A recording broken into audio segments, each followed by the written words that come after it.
असा जवला असेल तर हमखास 3-4 बकऱ्या जातात. तुम्ही ट्राय केला आहेत का असा जवला? बारीक चिरलेली कोथिंबीर, घरचा मसाला, कढीपत्ता, 2 बारीक चिरलेले कांदे, 1 बारीक चिरलेला टोमॅटो, हळद, आलं लसूण पेस्ट आणि मी इथे सुका जवला भिजत ठेवलेला आहे. तेल तापलेलं आहे, त्यामध्ये आपण मोहरी टाकूयात, कढीपत्ता टाकूयात, बारीक चिरलेला कांदा घालते. कांदा छान परतून घ्यायचा आहे.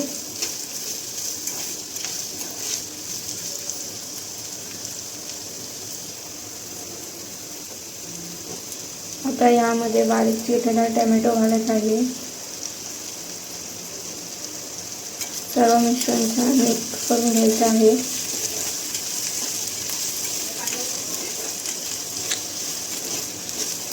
आता यामध्ये आलं लसूण पेस्ट घालूयात. सर्व मिश्रण छान मिक्स करून घेऊयात. थोडीशी हळद घालूयात. हळद छान मिक्स करून घेऊया कांदा आणि टोमॅटोमध्ये. आता यामध्ये घरगुती मसाला घालूयात.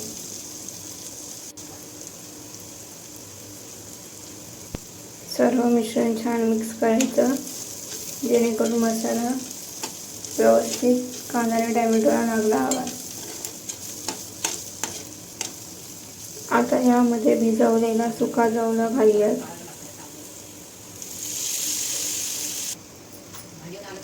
छान मिक्स करून घेऊयात.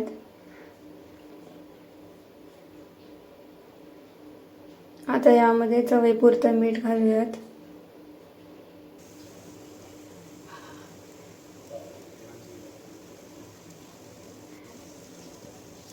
तुम्ही बघू शकता सर्व मिश्रण छान मिक्स झालेलं आहे. मसालाही व्यवस्थित लागलेला आहे. आता यामध्ये 1 कोकम घालूयात.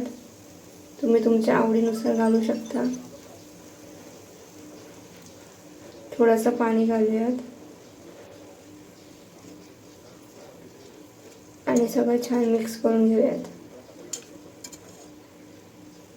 तुम्ही वाफेवरही झाकण ठेवून भाजी शिजवू शकता.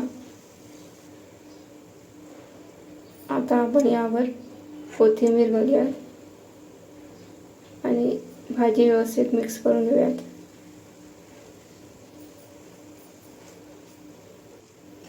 सुक्या जवल्याची ओली भाजी तयार आहे. जर ही रेसिपी तुम्हाला आवडली असेल तर नक्की लाईक करा, शेअर करा आणि माझ्या चॅनलला सबस्क्राईब करा.